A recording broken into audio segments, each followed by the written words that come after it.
Hello, folks. So this is a crazy game, and I'm recording this with my perspective.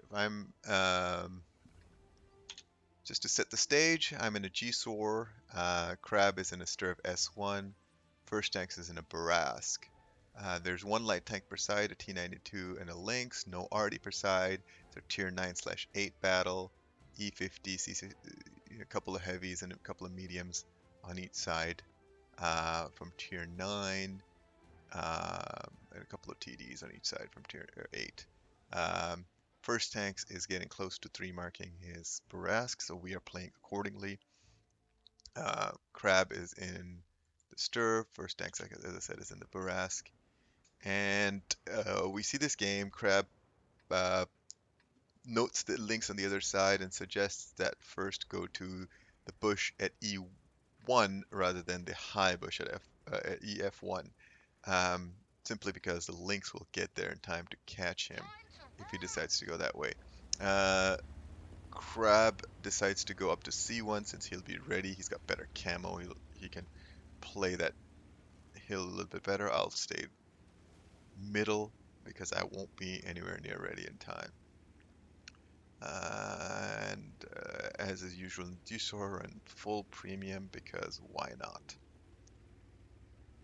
When you have 80 million credits, you don't really care about these things. I'm knocking a bunch of trees down, and I'm still a few seconds away from reloading when the lynx appears. He does his run and is through before my clip is up. First priority, eliminate the light tank to give our Bourrasque the ability to actually play this game. The Progetto takes a little bit of fire. Our T92 pushes in.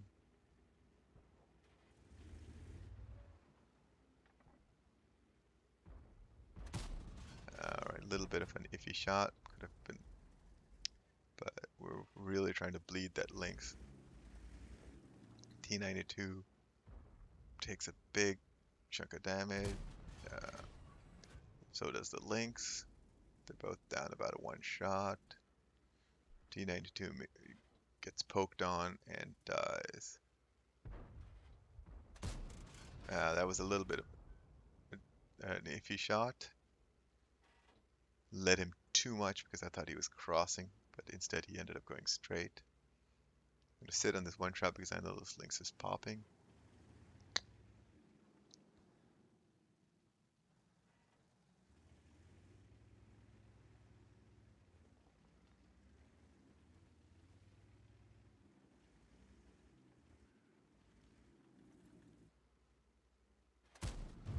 Get a shot into that lynx. Hill is where it is. You only need 1 or 2 people on the line. Okay, whatever. So here we're discussing.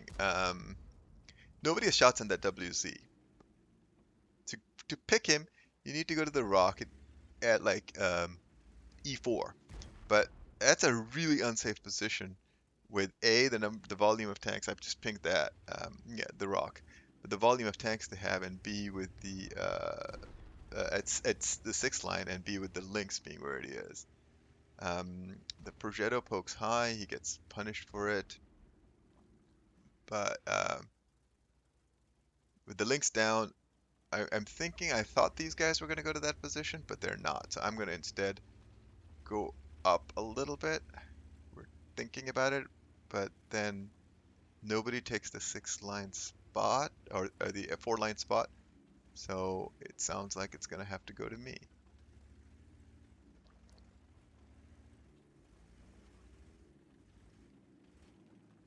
The pokes across the 6th line are still getting punished, so that's good.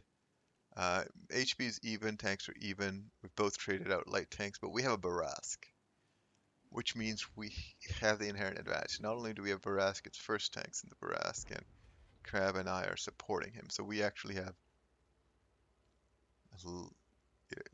I would not expect to lose this game if we play it correctly.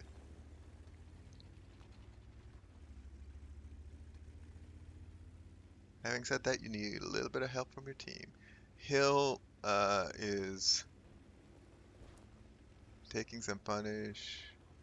Looks like they have 3 or 4 tanks on Hill. They have a very heavy 6th line presence. I go to this position, and now we wait for the WZ.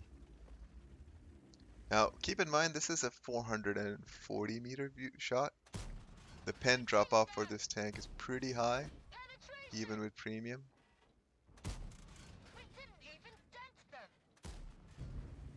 But I only pen 1 out of 4.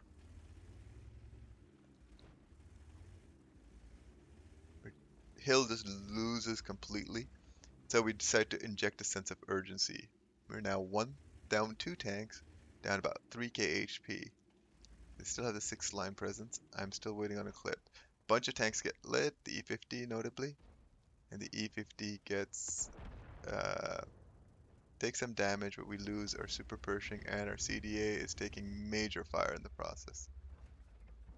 Okay, the WZ is important, so let's see if I can pick him. 1,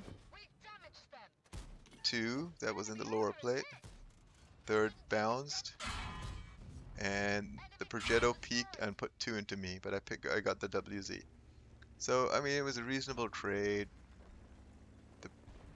The E50 goes down, the Progetto is a one-shot, so he has to poke all the way over. He pokes all the way over, and Crab picks him, and I'm able to dip down and go out on reload. We're down a tank, we're down 3k, but we've lost the hill, so that we only had control about a third, maybe a little bit more than a third of the map. So initially I'm here, I'm thinking I'm going to go to where a little bit below where Crab is and try to get shots into those guys. That was a little bit of an unfortunate shot.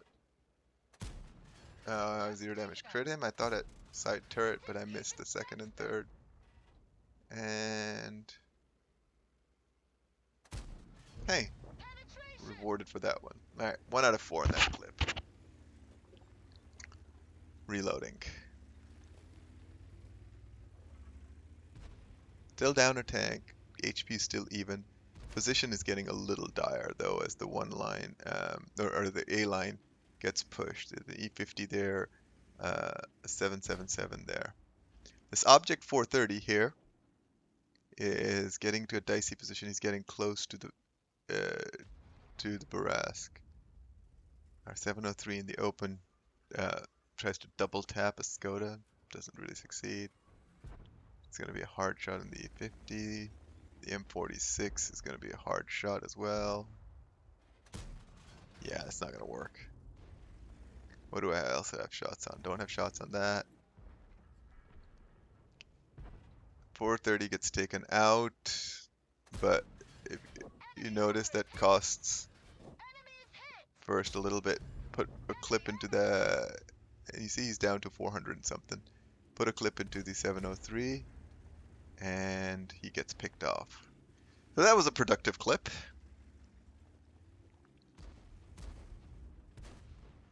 Crab is proceeding to punish that A-line push, while first is bushed up, and he's essentially got everything pinned from here to here. None of these tanks, the only thing that can advance is this M46 without him lighting. But Skoda is permalit, E75 is permalit. These tanks are lit as soon as they peak.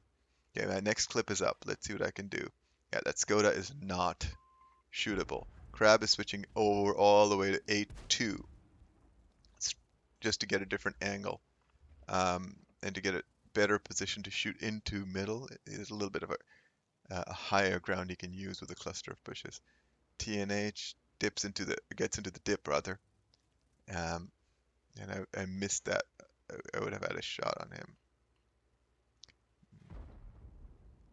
All red on that M4, not really a shot worth taking. None of those are really shots worth taking. The TNH is going to peak. You'll be able to get something into him. Yep, you got side. 2 into him.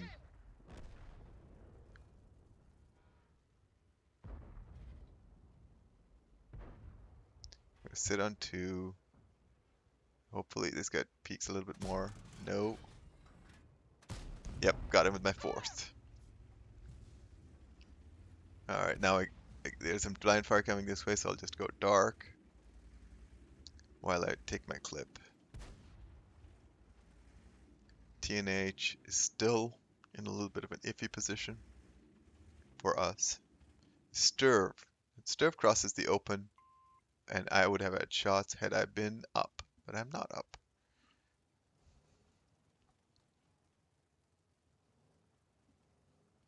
Five and a half minutes to go. We're down a tank. We're close to even on HP. They have a lot of hull down tanks though. No shots on that Skoda. No shots on the Strv. Or either of the Skodas rather.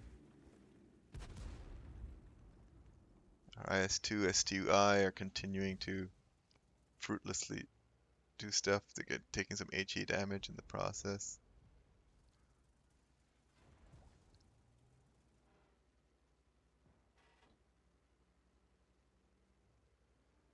Strv is not quite sure what he wants to do. Just waiting for this guy to peek a little bit more like that. Bounce. 0 damage crit. Got him on my third. And 0 damage crit on my fourth. Oh, 1 out of 4 clip. Now, there's also some, not only are there time issues, there are clip issues as well. It's kind of close. I will have 3 clips.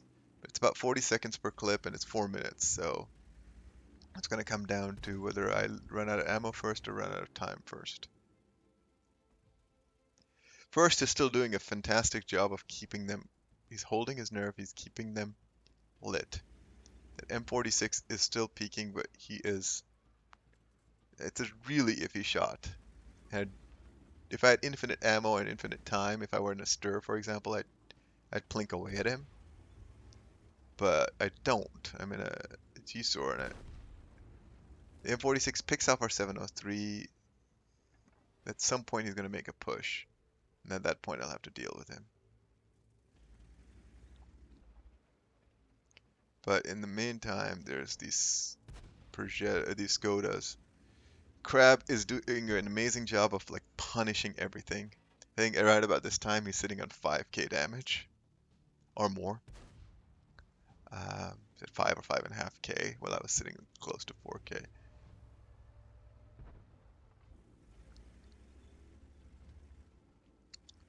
Just a bit of a static game.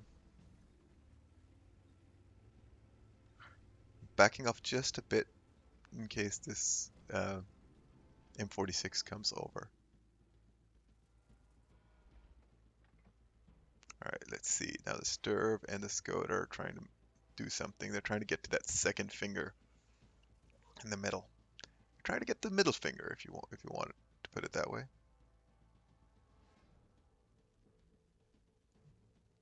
The game is just the only winning play is to make them collapse on us. And you know they have HP and tank advantage, but what they don't have is vision advantage, and that's what's making the difference. Not sure where those shells go, but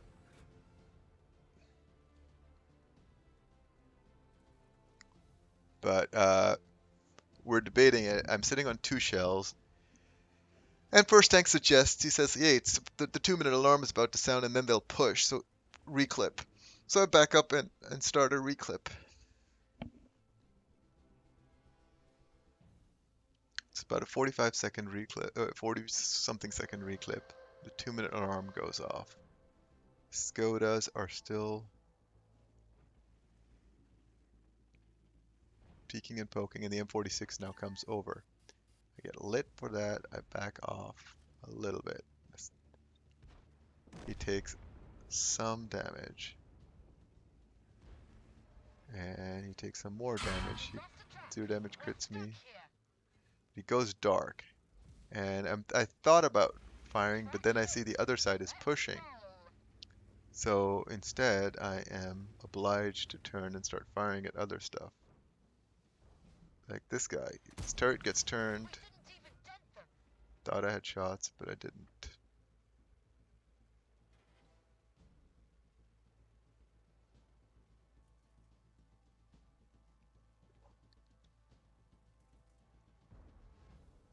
Now, pick that guy. He first tanks goes active. I put two into the pattern and then have to do a 68 damage ram to finish him off. Now I am reloading. It's 45 seconds to go, and I'm on my essentially my last full clip. But there's only one TNH left alive because Crab and first tanks were able to clear the entire side while I was dealing with the M46. Crab moves up. He sets up with his siege mode. It's I will have a clip in time, and so it's just a matter of making sure I pen my shots. He puts 310 into me, but there's nothing he can do at this point. And that's GG's. That was GG's. Crab ended up with 8k damage. I ended up with 5k damage. First tanks ended up with 8k spotting. All three of us had over 1400 base. I think it was something like 1450 for me, 1500 for first tanks, and almost 1700 for Crab. 11 kills for the platoon. Um, Essentially, we carried that just with patience, angles, and vision. It was an exhilarating game. It was a fun game. I hope you guys enjoyed it. Thank you for watching.